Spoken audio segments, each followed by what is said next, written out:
Welcome back. We are joined today by Kai-Achim Schönbach, the Bem-vindo de volta. Hoje estamos acompanhados por Kai-Achim Schönbach, vice-almirante aposentado e ex-chefe da Marinha Alemã. Muito obrigado por dedicar seu tempo. Obrigado, professor. Pelo que entendi, o senhor foi chefe da Marinha Alemã até janeiro de 2022, quando foi essencialmente pressionado a se demitir. O motivo disso, que achei surpreendente, assim como muitas outras pessoas ao redor do mundo, foi que o senhor fez alguns comentários durante uma reunião na Índia que foram considerados controversos. O senhor argumentou que a Ucrânia provavelmente não conseguiria retomar a Crimeia e que faria mais sentido tratar os russos com mais respeito. Acho que a citação foi que Putin merece respeito.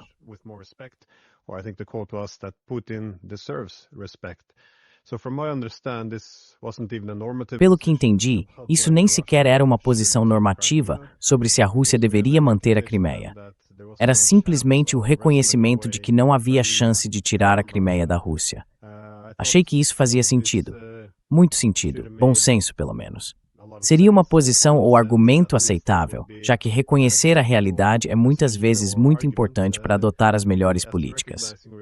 E em retrospecto, eu diria que muitas vidas poderiam ter sido salvas se as pessoas tivessem ouvido pessoas como você. Mas em vez disso, você foi forçado a deixar seu cargo de chefe da Marinha Alemã. Gostaria de saber se você poderia explicar o que aconteceu naqueles dias. Qual foi, por exemplo, o motivo alegado para sua saída?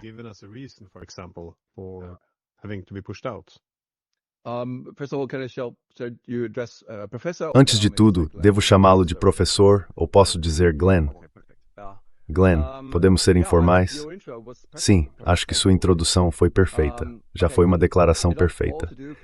Certo, então, para aqueles que talvez não saibam, porque como você disse, foi visto como algo controverso. No entanto, o governo alemão realmente não tinha uma posição clara naquele momento em relação a essa questão. Tudo teve a ver com o fato de que visitei Nova Delhi em 2022, como você mencionou em janeiro durante a viagem da fragata alemã Bayern. Foi a primeira vez em 10 anos. 10 anos desde a última vez que uma fragata ou qualquer navio alemão havia feito uma visita ao leste asiático. No caminho de volta, eles pararam no Paquistão, depois na Índia, a meio caminho de casa, antes de retornar a Wilhelmshaven, no noroeste da Alemanha.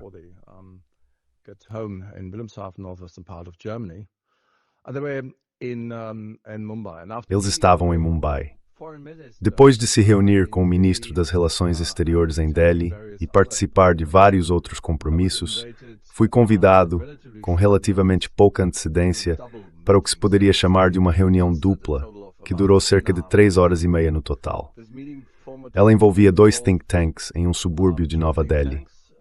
No segundo compromisso, pediram-me para fazer uma palestra e conduzir uma breve sessão de perguntas e respostas, que deveria durar apenas alguns minutos. A palestra em si havia sido coordenada com o Ministério das Relações Exteriores e o Ministério da Defesa em Berlim, é claro. Durante a breve sessão de perguntas e respostas, uma jovem na sala, lembre-se, era durante a época do coronavírus, então estávamos separados em diferentes salas.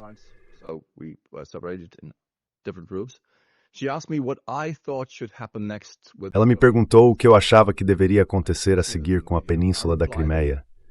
Você pode ver isso no vídeo. Respondi que realmente não sabia, mas não esperava que a Federação Russa devolvesse voluntariamente a Península da Crimeia. Disse algo como, a Crimeia se foi, não vai voltar. No entanto, essa declaração foi interpretada pela mídia alemã como se eu concordasse que a Península da Crimeia deveria continuar fazendo parte da Federação Russa e que eu aprovava as ações da Rússia. Por favor, me perdoem por dizer isso aqui neste canal, mas essa interpretação das minhas declarações e da minha posição foi um completo absurdo, simplesmente uma besteira. É claro que eu não tinha essa opinião.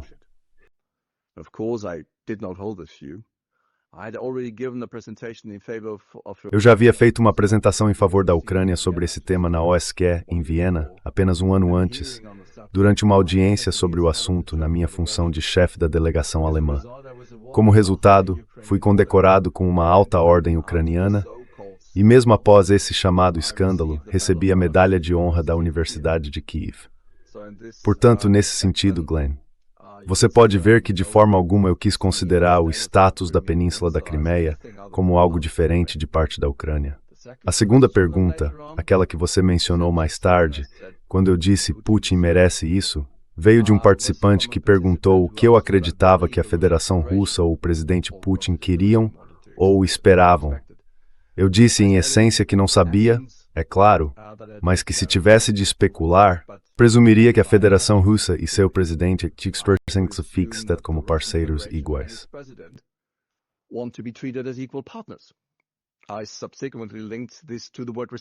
Posteriormente, associei isso à palavra respeito.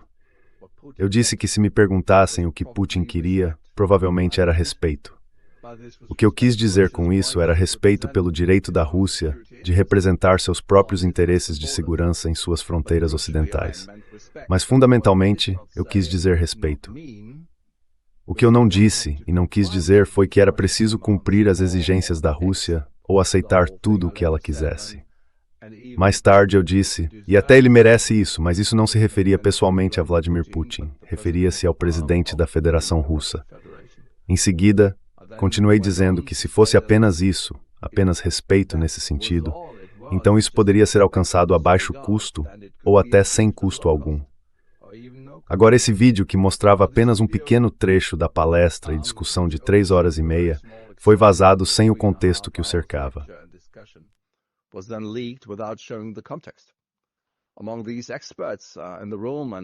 Entre os especialistas na sala e diante das câmeras, não havia necessidade de repetir a cada 2 minutos que não apoiávamos as ações de Moscou. Isso estava absolutamente claro. A partir desse vazamento, que incluía apenas um dos 3 trechos de áudio, fui então acusado de ser um apoiador de Putin e simpatizante da Rússia. Como resultado, a situação foi enquadrada dessa forma. A mídia alemã exerceu muita pressão sobre a então ministra Christine Lambrecht. Ela era uma ministra mulher, de modo que ela se sentiu compelida a me afastar do cargo. Então acabei pedindo demissão. Percebi que a ministra e meu superior militar, o chefe, estavam mais ou menos impotentes e não queriam lutar por mim, ou ao menos desfazer esse enquadramento falso e me apoiar. Faz parte da vida.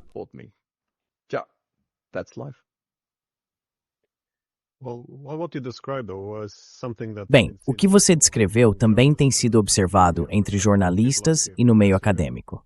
Por exemplo, pessoas como o professor John Mearsheimer e outros vêm afirmando há cerca de 20 anos que as principais preocupações de segurança da Rússia estavam ligadas ao medo de que a Ucrânia acabasse na órbita da OTAN. E como Mearsheimer argumenta, se essas preocupações de segurança não fossem reconhecidas ou respeitadas, então, bem, isso seria necessário para proteger a Ucrânia. Porque se as preocupações da Rússia fossem ignoradas, ela provavelmente responderia de uma forma que destruiria a Ucrânia.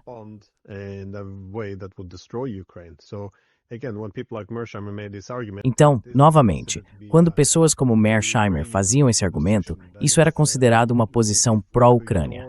Ou seja, se ignorarmos as preocupações de segurança da Rússia, essencialmente a Ucrânia perecerá. Da mesma forma, se você colocasse uma base militar chinesa no México, teria que respeitar as preocupações de segurança dos Estados Unidos. Caso contrário, o México pereceria. Portanto, a posição pró-Ucrânia, ou mexicana, também seria levar isso em consideração. É claro que se pode discordar dessa análise, mas o que acho surpreendente é que agora não se pode mais fazê-la.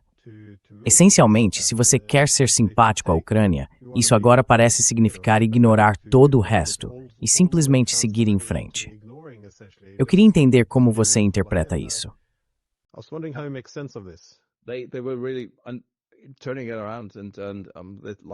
Eles realmente estavam mudando as coisas. E acho que foi o vice-secretário de Defesa dos Estados Unidos quem disse que essa foi uma reação infantil do governo alemão, ou da ministra da Defesa alemã. Mas, para ser honesto, não foi a ministra da Defesa. Ela me expulsou formalmente, sim, mas isso veio do lado dos verdes, da nova coalizão. A coalizão tinha acabado de ser formada algumas semanas antes. E a Sra. Baerbock, como você sabe, agora está concorrendo como chefe da Assembleia Geral em Nova York, nas Nações Unidas. Foi ela. Ela disse, ok, não quero mais ele nas Forças Armadas. E claro, o que se quer em uma coalizão, especialmente no início do tempo de governo, é silêncio. of your time as government, you want to have silence. You don't have any kind of problems, and so I was the Você não tem nenhum tipo de problema. E então eu fui a vítima menor. Eles me expulsaram. Certo. O interessante é que, claro, não guardo mais rancor por isso. Acho que o primeiro ano foi difícil, mas agora já faz 4 anos.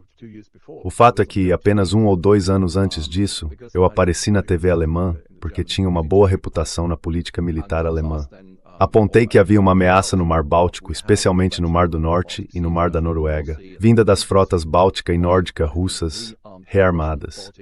E então esse cara que estava realmente dizendo, ei pessoal, aqui está a ameaça, por favor concentrem-se nisso, foi da noite para o dia por algum tipo de radicalização de repente rotulado como um apoiador de Putin.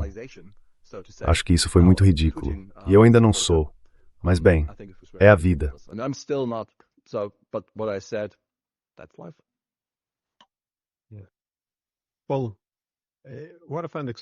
Bem, o que acho extraordinário, e o seu caso realmente deixa isso muito claro, é essa incapacidade atual que tenho notado de sequer discutir questões de segurança, não apenas em relação à Rússia, mas também ao Irã e à China. Toda a ideia de tratar rivais com certo respeito, de que eles não são malignos, de que têm preocupações e interesses de segurança, parece ser algo novo. Quero dizer, você entrou para a Bundeswehr, se não me engano, em 1984, e durante a Guerra Fria éramos capazes de discutir quais eram as preocupações de segurança dos nossos adversários. Não porque precisássemos torcer por eles, mas porque, ao reconhecer suas preocupações, entendíamos o que nossas políticas e reações poderiam causar.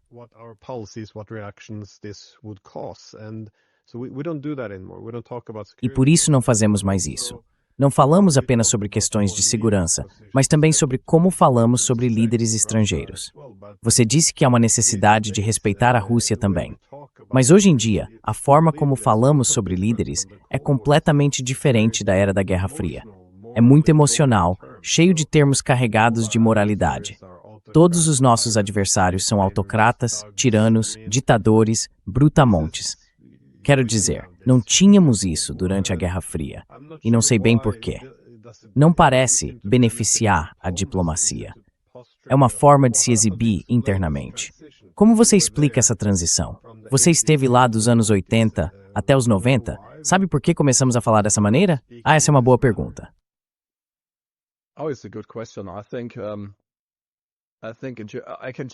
Acho que posso dizer, especialmente no caso da Alemanha, que isso tem muito a ver com moral e moralismo. Estávamos realmente mudando essa ideia. Nas Forças Armadas, sempre dizíamos, dê um passo para trás da mesa e tenha uma visão mais ampla. E claro, tínhamos boas, bem, não muito boas, mas boas, relações comerciais morais e suficientes com a União Soviética naquela época. Na Alemanha tínhamos esse ditado, enquanto comerciarmos uns com os outros, existe a possibilidade de exercer influência sobre o outro lado, uma influência mútua, em benefício da paz e da estabilidade. Mas agora na Alemanha e acho que em grande parte da Europa Ocidental, provavelmente também nos Estados Unidos, embora não tanto quanto na Alemanha e na França, tudo se resume a uma questão de moral.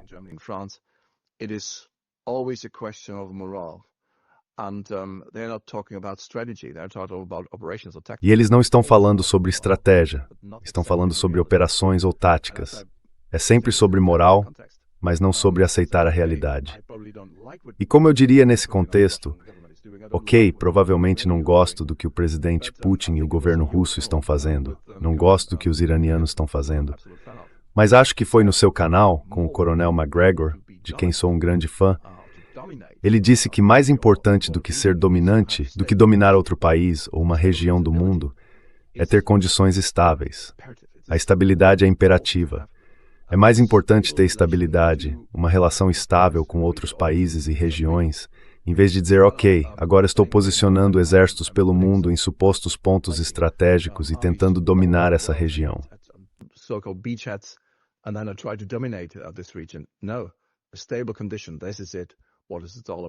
Não, uma condição estável, é isso. Do que se trata tudo isso? Acho que perdemos essa compreensão. Agora não acho que o que tínhamos nos anos 50 ou 60 fosse realmente preto no branco. Os russos e as nações do Pacto de Varsóvia estavam de um lado e nós éramos os bons do outro lado. Era preto no branco. E perdemos isso no início dos anos 90. Não sei, provavelmente é como a Roma antiga, que precisava com Cartago de um tipo de adversário, um inimigo para se definir. E quando o inimigo desapareceu depois da Terceira Guerra contra Cartago, Roma começou a declinar. E acho que mais ou menos vê a mesma coisa agora.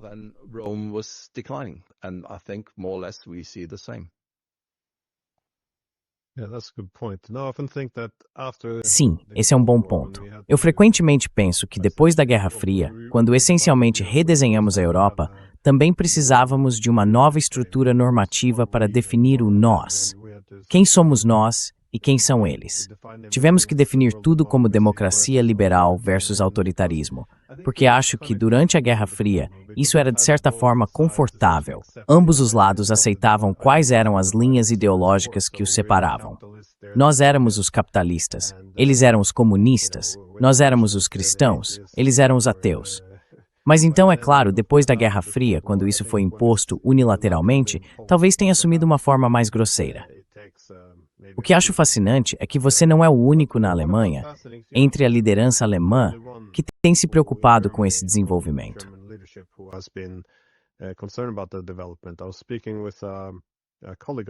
Eu estava conversando com um colega seu, o general Harald Kutsch, ex-chefe do exército alemão e também o mais alto representante militar dentro da OTAN. Ele também ressalta que foi um erro ignorar as preocupações de segurança dos adversários, a Rússia, neste caso, e rejeitar a diplomacia. É um desenvolvimento interessante para a Alemanha, porém, porque o país teve um papel um tanto único durante a Guerra Fria.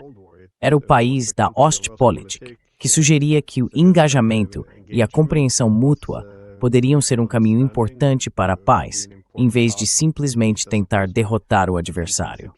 Esse tipo de engajamento diplomático tinha como objetivo reduzir a competição em segurança e fortalecer a paz. Você vê um afastamento dessa abordagem? Porque, novamente, estou observando um pouco de fora da Alemanha.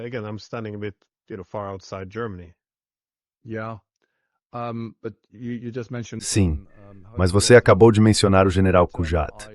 Só posso concordar com ele. Pessoalmente, tenho grande respeito por ele. Tanto nós dois quanto os outros especialistas militares que você mencionou, temos repetidamente apontado e demonstrado que ignorar os interesses de segurança da Federação Russa não é um sinal de força. É indiscutível que os países da OTAN, incluindo aqueles que aderiram à aliança durante sua expansão, estavam em uma posição mais forte. Quando tanto a Geórgia quanto a Ucrânia foram identificadas como futuros aliados na cúpula da OTAN em Bucareste, em 2008, não se deve esquecer que a Alemanha e a França foram os dois países que inicialmente se opuseram à adesão da Ucrânia à OTAN na época.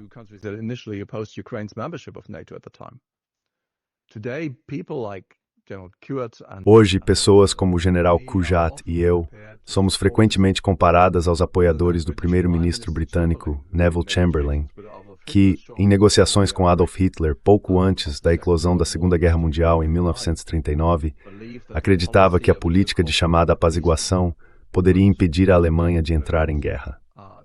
Então, voltando à sua pergunta, reconhecer que a Federação Russa tem interesses de segurança legítimos em sua fronteira ocidental não tem nada a ver com apaziguação, mas sim com visão estratégica. Na minha opinião, uma imagem diferente da Federação Russa vem sendo cultivada em algumas capitais ocidentais, e especialmente em Washington, há muito tempo, como eu disse, com esse pensamento em preto e branco.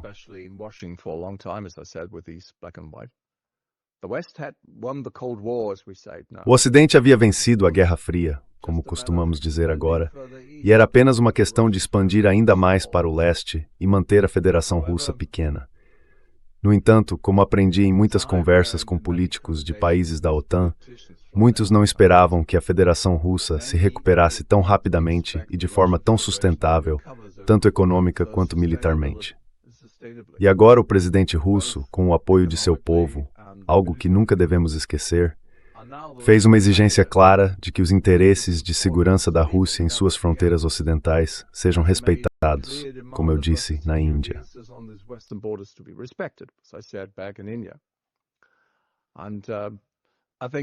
E eu acho que você está absolutamente certo ao dizer que a Alemanha costumava ser uma potência diplomática significativa, com uma espécie de função de ponte. Infelizmente, não é apenas com a ministra das Relações Exteriores, Baerbock, ou agora com o Sr. Weidfull.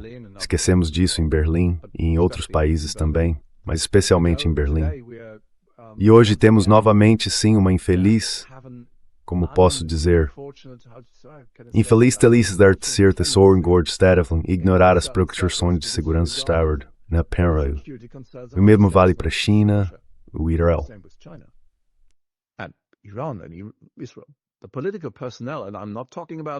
O pessoal político, e não estou falando aqui de críticas tolas a políticos, não me entenda mal.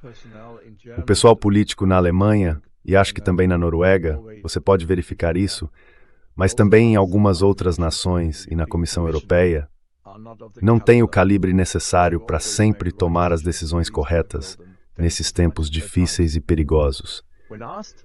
Quando me perguntam por que não estamos discutindo as preocupações de segurança da Rússia ou por que deixamos de discuti-las, só posso dizer que minha impressão é que, após sua vitória na Guerra Fria, o Ocidente acredita ter agora o direito de determinar o destino de todas as nações da Europa, inclusive da própria Rússia, ao que parece. Isso se mostrou um erro fatal, dado o apoio à Ucrânia, que ainda considero incompreensível.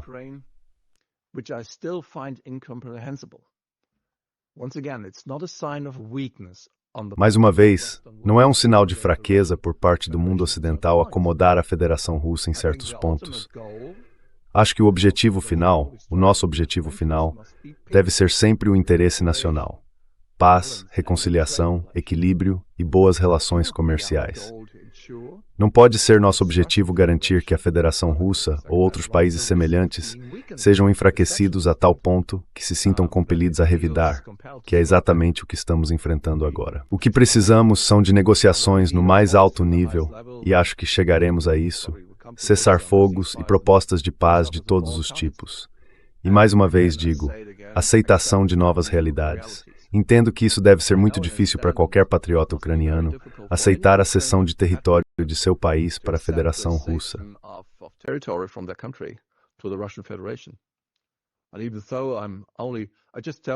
Embora eu esteja apenas marginalmente envolvido, menciono isso porque me perguntaram sobre o assunto em uma entrevista ontem à noite.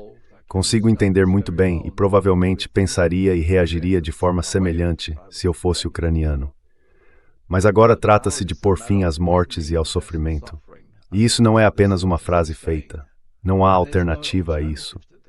Nesse sentido, olhando para a oportunidade perdida em Istambul, a partir dos documentos de Istambul de abril de 2022, Kiev deve mais uma vez se perguntar se entregar a região de Donbas, ou a parte restante da região de Donbas que não está atualmente ocupada, a Federação Russa é uma contribuição dolorosa para a paz, mas, a meu ver, uma necessária.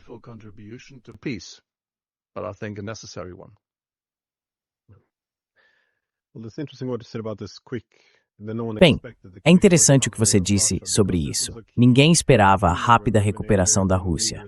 Esse foi um tema central, lembro-me, que muitos líderes americanos discutiam nos anos 90 no contexto da expansão da OTAN. A ideia era, precisamos apenas administrar o declínio da Rússia, essencialmente. Mas havia estadistas importantes, como George Kennan, que afirmavam que a Rússia não permaneceria fraca e que se recuperaria. E quando se recuperasse, voltaria a exigir que sua segurança fosse respeitada. Ele previu que, então, simplesmente chamaríamos a Rússia de má e imperialista. O mesmo aconteceu com o secretário de Defesa de Clinton, William Perry. Ele disse que chegou a considerar deixar o cargo porque isso previsivelmente levaria a um conflito com a Rússia.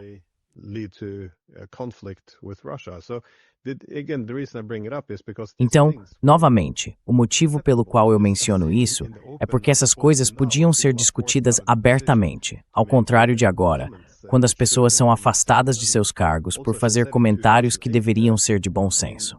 E como eu disse, em 2008, hoje em dia nem podemos dizer que a Rússia talvez tenha se sentido ameaçada pela expansão da OTAN. Isso é visto como prova de ser pró-Rússia. e então você é rotulado de anti-Ocidente ou algo assim. Mas a própria Angela Merkel destacou que o motivo pelo qual a Ucrânia não pôde receber um plano de ação para a adesão foi que Moscou interpretaria isso como, cito, uma declaração de guerra.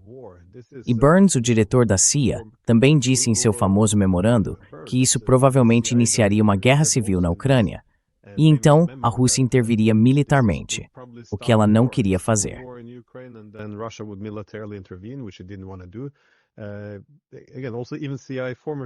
De novo, até o ex-diretor da CIA, Robert Gates, disse que avançar sobre a Geórgia e a Ucrânia foi realmente ir longe demais, foi imprudente e não levou em consideração as preocupações de segurança da Rússia. Isso foi algo que deixamos de fazer, ele disse. Quero dizer, quem chamaria Robert Gates de putinista ou de Putin-Versteher? É tão absurdo. E também havia o embaixador britânico em Moscou, Roderick Line, que disse a mesma coisa. Se você quiser começar uma guerra com a Rússia, tentar trazer a Ucrânia para a órbita da OTAN seria a melhor maneira de fazer isso.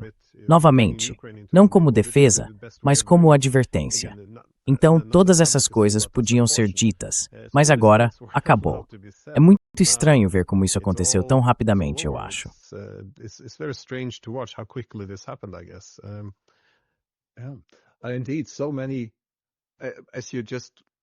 De fato, como você acabou de listar, havia tantas vozes, não apenas de países menores como Áustria, Suíça ou França, mas até mesmo de dentro da bolha de Washington.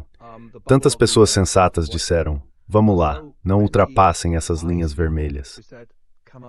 E acabamos de mencionar a cúpula de Bucareste em 2008, a primeira vez que o líder russo participou daquela reunião. E foi lá que ele disse: não façam isso agora. Certo, ele disse mais do que isso. Mas ainda assim, não façam isso. Pernod disse Maninauer.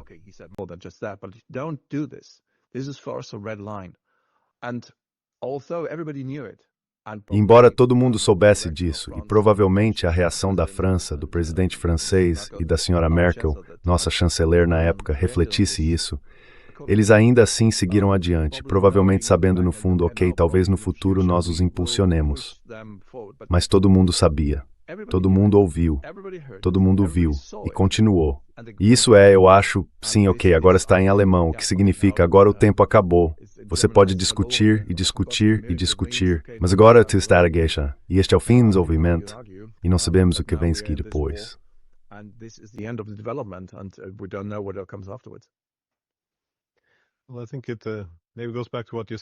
Bem, acho que talvez isso volte ao que você disse antes, que toda a linguagem agora mudou de estratégica para moralista. Veja, isso já estava em Maquiavel, há 500 anos, em O Príncipe, onde Maquiavel escreveu que os homens tendem a ver o mundo como desejam que ele seja, e que isso é a sua ruína. Ou seja, é preciso aceitar a realidade como ela é. Mas quando se precisa falar o tempo todo nessa linguagem normativa, o oposto passa a ser visto como traição. Entramos em território perigoso. Mas nesse ponto, você argumentou naquela reunião na Índia que a Ucrânia provavelmente não conseguiria recuperar a Crimeia de qualquer forma. Não seria capaz de retomá-la. E como eu disse antes, isso foi dito como uma constatação de fato, e não como um argumento normativo sugerindo que a Rússia devesse ficar com ela. Mas por que você achava evidente que a Rússia nunca entregaria a Crimeia?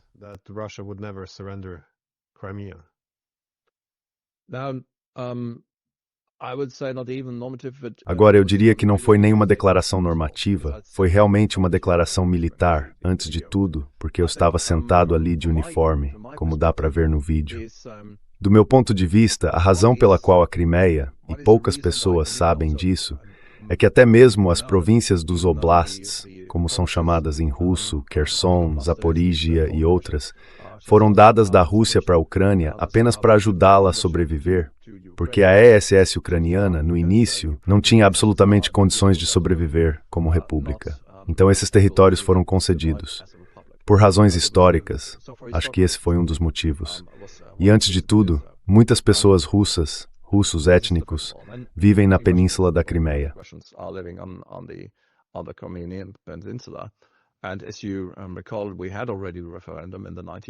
E como você deve se lembrar, já tivemos um referendo nos anos 90, e depois tivemos outro. Sim, depois de trazer os homenzinhos verdes, aqueles soldados no início. depois de tomar a península da Crimeia e então integrá-la como uma nova província ou novo oblast à Rússia. Acho que as pessoas que vivem naquela península sempre aspiraram a se reunir novamente com a Rússia. Claro, desde a cúpula de Helsinki, sabemos que não é permitido, não há autorização, mudar fronteiras pela força. No entanto, acho que depois que ela foi tomada, e novamente, isso foi em 2013 e 2014, agora, 6 ou 8 anos depois, ainda estamos falando sobre trazer a Crimeia de volta para a Ucrânia.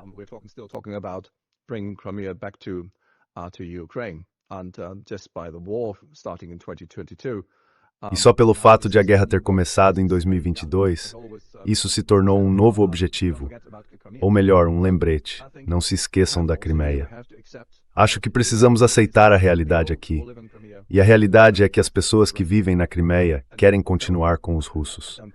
Não acredito que alguém na Europa ou na OTAN realmente tenha pensado que a Rússia aceitaria a Crimeia, com Sebastopol, com a frota russa do Mar Negro, como um pequeno enclave cercado por países da OTAN. Isso é inacreditável. Você não vai me convencer de que as pessoas em Bruxelas, ou em Mons, ou em Washington realmente acreditavam que isso poderia funcionar. E é por isso que acho que eles ficarão conosco e não há caminho de volta.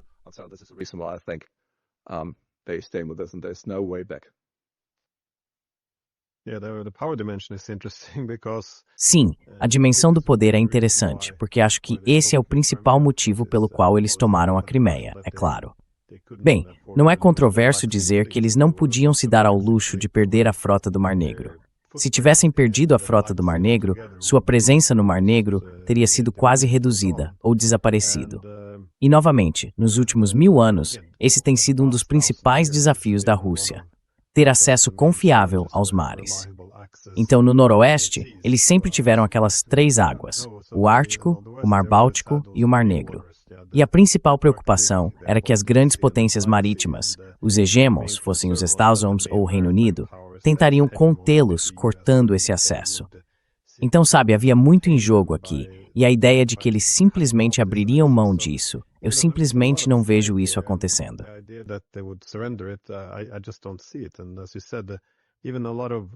E como você disse, até muitas pesquisas e meios de comunicação ocidentais divulgaram levantamentos sobre quem queria se juntar à Rússia.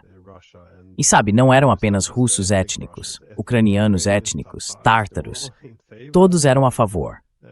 Lembro-me disso claramente porque, quero dizer, na Noruega, quando o referendo aconteceu, tínhamos jornalistas da TV Nacional lá que relataram as comemorações, dizendo que quase todos queriam se unir. Mas isso foi naquela época. Agora eles não têm mais permissão para dizer isso. Então, sabe, a realidade sempre precisa ceder à narrativa. Mas, novamente, reconhecer que eles querem não significa que se deva dizer que isso está de acordo com o direito internacional. Não significa que se deva apoiar ou legitimar, apenas significa que essa é a realidade. Mais um, não, eu acho que, desculpe.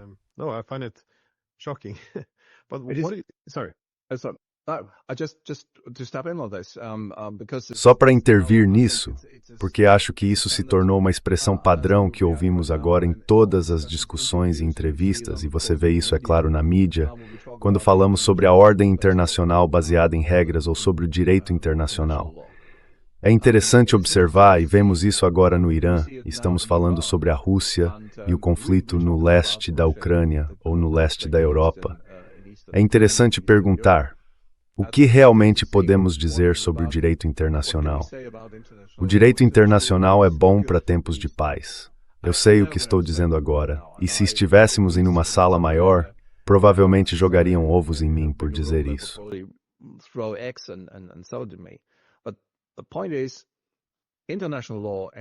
Mas a questão é que o direito internacional e a ordem internacional baseada em regras têm sido, é claro, desde 1945, dominados pelo Ocidente.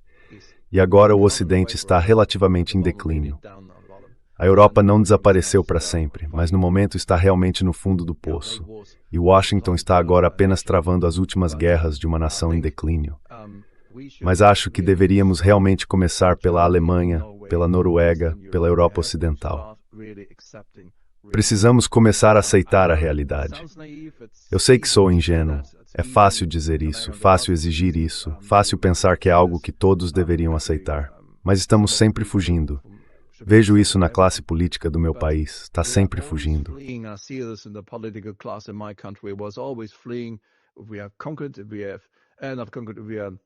Somos desafiados, então começamos a girar e nos afastar. Mas de um ponto de vista moral, de um tipo de ponto de vista moral não realista, do ponto de vista de que estamos falando sobre uma ordem internacional baseada em regras, isso deveria ser assim e assim. E embora digamos isso, ninguém nos ouve. Eles simplesmente continuam. Washington está fazendo isso, Moscou está fazendo isso, Pequim está fazendo isso no Extremo Oriente e agora se aproximando cada vez mais do Oriente Médio. E provavelmente outros países como a Índia, ou em um futuro próximo a Indonésia, farão o mesmo. Estamos ficando cada vez mais à margem, apenas dando notas. Acho que isso não é o certo a fazer. Desculpe interromper.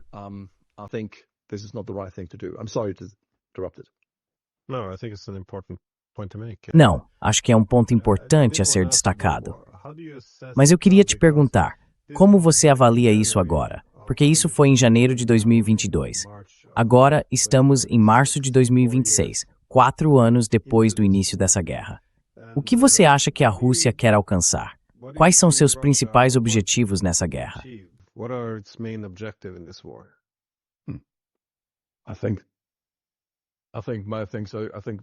Acho que já abordamos a maioria dos aspectos, mas para resumir, há muitas razões para isso.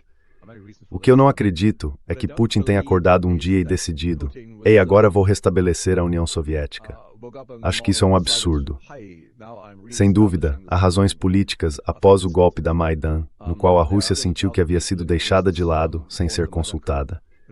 Há razões históricas, como acabamos de mencionar, porque nunca esquecemos essas províncias, como a Crimeia, que, como eu disse, foi originalmente dada à Ucrânia pela Rússia sob o comando do secretário-geral Khrushchev. Isso foi principalmente por razões econômicas, para tornar a Ucrânia viável. Mas também há razões étnicas, que é o que estamos discutindo agora.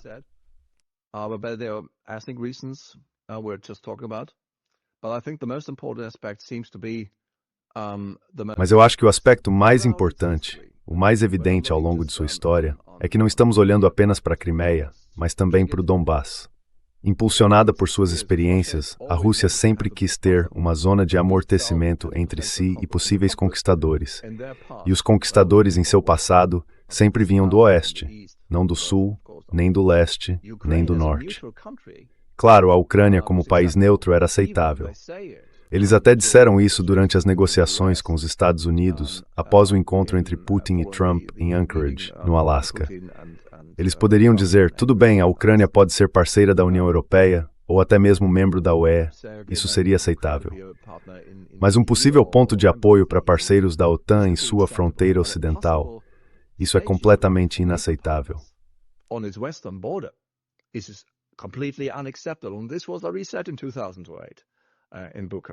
E esse foi o reinício em 2008, em Bucareste. Então, em resumo, acredito que essa conquista foi, não sei, eu não estava lá, mas parece que não foi planejada de forma séria. Foi executada de maneira muito amadora para isso. Mas agora é uma questão de conter a OTAN na Europa Oriental. Acho que esse é o principal objetivo deles, formar novamente uma zona de amortecimento. Que a Ucrânia seja parceira ou membro da União Europeia, e pronto. Não quero pular para a próxima pergunta, mas para outro campo. É a mesma coisa que foi negociada em Bucareste, a Geórgia. Já tivemos a guerra entre Rússia e Geórgia. Se a OTAN tivesse avançado com a Geórgia, teríamos tido o próximo problema. Espero que haja pessoas sábias nas capitais para não fazerem isso.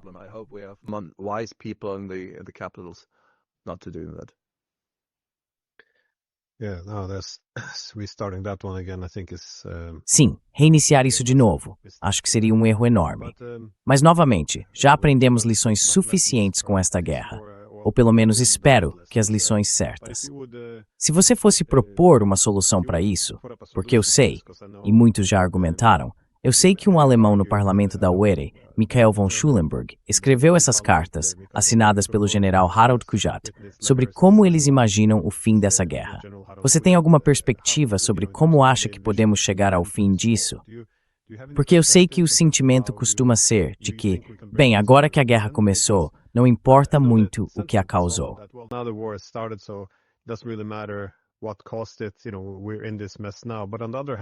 Sabe, estamos nesse impasse agora.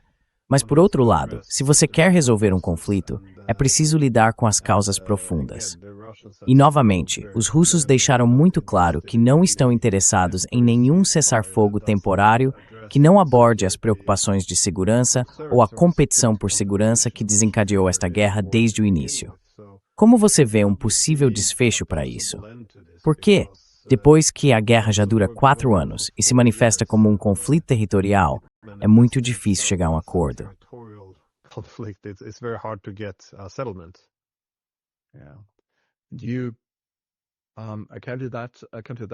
Eu não posso fazer isso. Você perguntou. Eu acho que é isso que realmente precisamos fazer antes de começarmos a falar sobre, não nós, mas antes que comecem as conversas sobre como conquistar a paz, uma paz duradoura. Precisamos realmente olhar para as lições do que fizemos de errado antes.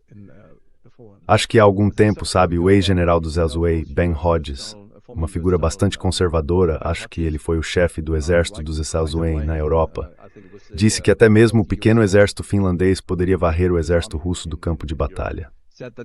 Uau! Em outras palavras, minha primeira lição ao olhar para o fim desse conflito, que sempre deve ser aprendida e poderia ter sido conhecida de antemão, é que o maior erro é ser arrogante e subestimar o oponente. Fazer isso novamente no início da guerra foi um erro grave.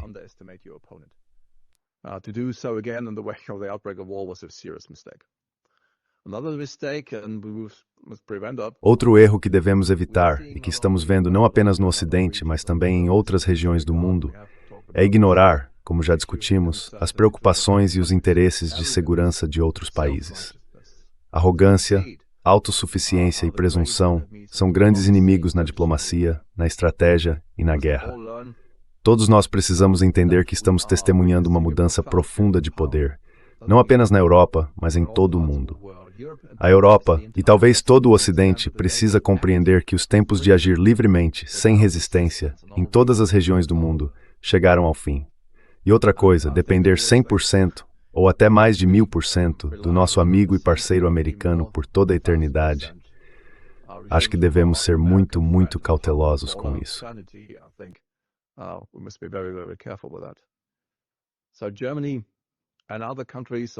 Então a Alemanha e outros países, e acho que isso é relevante, mesmo que não seja uma resposta direta sobre como acabar com a guerra, mas sim sobre o que precisamos fazer por conta própria. E vocês na Noruega já fizeram isso, enquanto a Alemanha e outros ainda têm um pouco a recuperar nesse sentido. A maioria deles deveria se concentrar em sua própria força, em suas próprias forças armadas e na resiliência de suas sociedades. Na minha opinião, isso inclui a reintrodução do serviço militar obrigatório universal.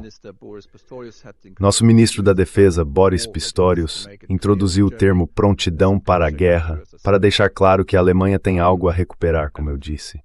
E acredito que no conflito atual, apenas por meio de negociações conduzidas em paralelo aos acontecimentos no campo de batalha, com a mediação dos Estados Unidos e de um estado do Golfo, acho que foi Omã, ambas as partes estrangeiras podem chegar a um compromisso mútuo sobre as questões controversas.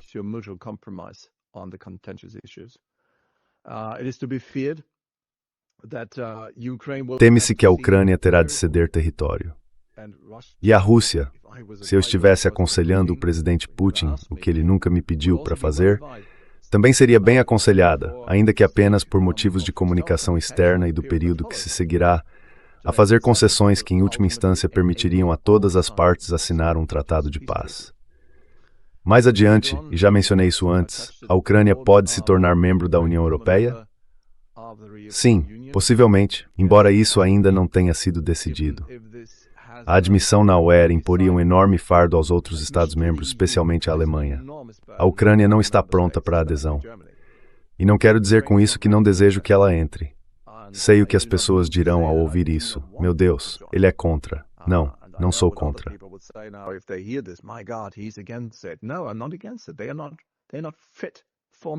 Eles não estão aptos para a adesão. E além disso, é preciso também levar em consideração os estados que vêm se preparando há tantos anos. Eles estão na lista de espera para cumprir os critérios de adesão.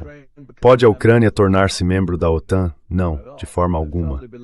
Acredito firmemente que a exigência feita pela representante de Relações Exteriores Kallas e por outros estados europeus de que a admissão da Ucrânia na OTAN é inegociável, juntamente com a questão territorial, é a principal razão pela qual não se pode alcançar um cessar-fogo ou a paz. Os russos não querem um cessar-fogo, eles querem a paz diretamente. Acho que é preciso encontrar um caminho por ambas as partes, Ucrânia e Federação Russa, para tratar de suas respectivas preocupações, garantias e expectativas de segurança.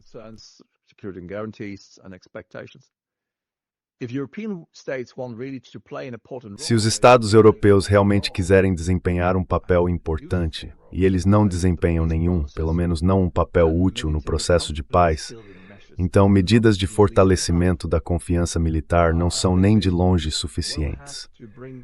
Acho que eles terão de apresentar propostas concretas que defendam os interesses da Ucrânia, ao mesmo tempo em que deem à Rússia motivos para ceder. Isso poderia incluir uma desmilitarização em fases. Zonas desmilitarizadas ao longo da linha de contato. Arranjos de segurança provisórios que abordem tanto as preocupações ucranianas quanto as russas. E fórmulas criativas para as áreas em disputa que possibilitem a reconstrução e o retorno dos refugiados. Em resumo, e para concluir, acredito que os passos que devem ser tomados inicialmente envolvem a intensificação das negociações. Não em público, mas a portas fechadas.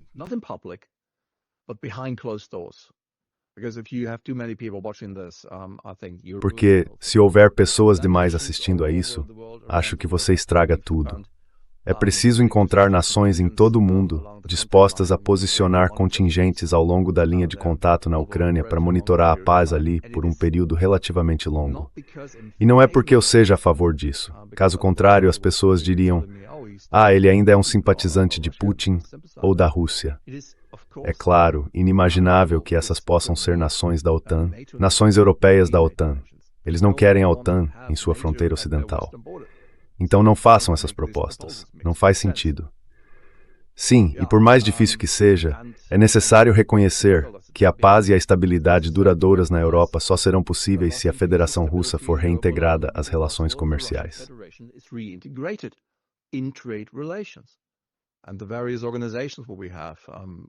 E as várias organizações que temos, a OSCE, eles ainda fazem parte da OSCE, é claro, mas há outras, como você certamente sabe. E isso também envolverá o levantamento gradual das sanções. Gradual. E não se trata de aliviar as sanções pacificamente. Trata-se realmente de unir esforços, negociar, e então, aos poucos, eles terão que suspender essas sanções ao longo do tempo. É preciso encontrar uma forma de dar à Rússia a oportunidade de participar. Sei que isso soa muito ingênuo, mas é para lhes dar a chance de tomar parte em projetos de reconstrução na Ucrânia, se necessário, sem que isso seja percebido como reparações. Como eu disse, sei que parece ingênuo, mas só seria possível alcançar um equilíbrio aqui, dando esses pequenos passos.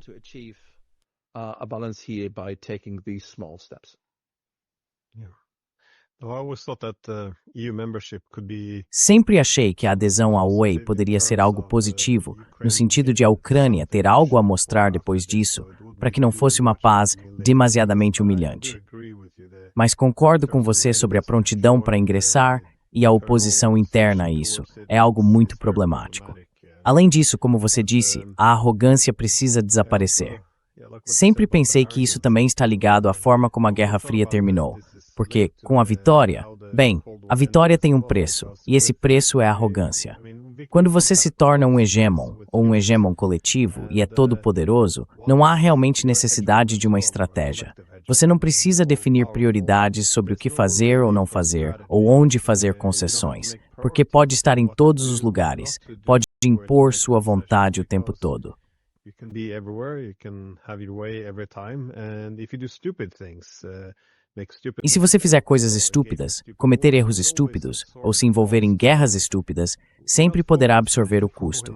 Você deixa de estar focado quando é todo-poderoso, em contraste com quando enfrenta um adversário. Então, acho que até a diplomacia piorou, porque quando não há iguais, a diplomacia assume a forma de um professor e um aluno. Isso é algo que ouvi de Lavrov na Rússia com bastante frequência. Ele sempre destacava que a diplomacia havia sido substituída por ultimatos e ameaças. Não tenho certeza se isso é sempre correto, mas é importante reconhecer que a diplomacia mudou de forma fundamental. Então, se eu puder encaixar só mais uma última pergunta aqui.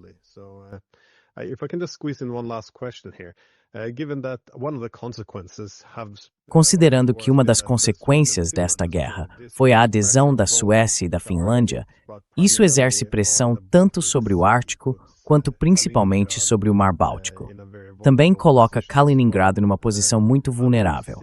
Como você vê, mesmo depois que essa guerra terminar, se digamos conseguirmos um acordo de paz, se Deus quiser, que tensões futuras você acha que podem surgir? Se não formos capazes de vincular isso a um acordo mais amplo sobre a arquitetura de segurança europeia, porque, como os alemães e os franceses costumavam dizer há 30 anos, precisamos evitar o perigo de que uma Europa desenvolvida sem a Rússia se torne uma Europa contra a Rússia. Então, se reconhecermos que a arquitetura de segurança europeia está um pouco quebrada neste ponto, como você vê isso impactando as futuras relações entre os europeus e os russos? Future relations between the Europeans and the Russians. I think there is no alternative to have. Acho que não há alternativa a isso. Provavelmente não como antes do Maidan. O tipo de relação que tínhamos nos anos 2000 ou mesmo nos anos 1990, acho que não podemos voltar àquilo. A história segue em uma única direção. Mas acredito que se chegarmos a um tratado de paz, a questão será como ele será depois das negociações. Acho que começaremos devagar. Não partindo da Ucrânia ou da Polônia, é claro, e nem das nações bálticas. Acho que a França e a Alemanha vão assumir a liderança. A França já está fazendo isso. Como você ouviu, o presidente Emmanuel Macron fez uma proposta para realizar essas negociações a portas fechadas.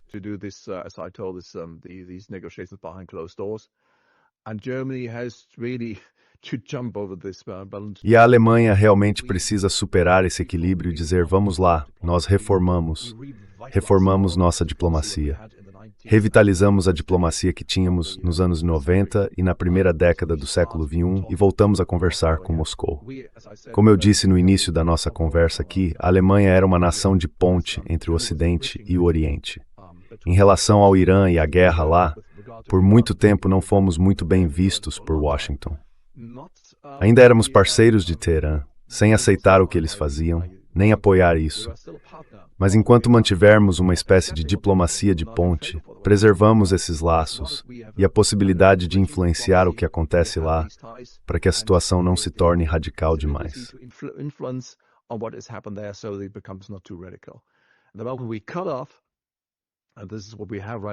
No momento em que nos isolamos, e é isso que está acontecendo agora na Europa, deixamos de ver o que os russos e outros estão fazendo nos bastidores, esses muros, e nós precisamos desse vínculo, precisamos restabelecer essas linhas de comunicação. Isso pode estar começando a acontecer, muito, muito lentamente, mas não há alternativa. Acho que a Alemanha precisa avançar. Ainda somos, embora talvez não por muito tempo, provavelmente a Noruega já esteja nos ultrapassando, a economia mais forte deste continente. E acredito que devemos ser os primeiros, depois que a paz for assinada, a iniciar a comunicação com Moscou e então trazer os outros conosco. E sim, nunca mais será como em 1992 ou 1993, mas precisamos encontrar um novo formato. Acredito sinceramente que esse é o único caminho possível.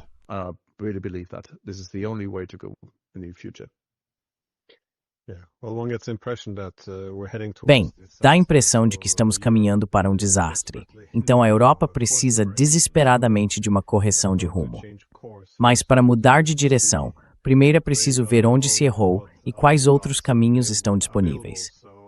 Espero muito que as pessoas comecem a ouvir pessoas como você, em vez de eliminar pessoas como você.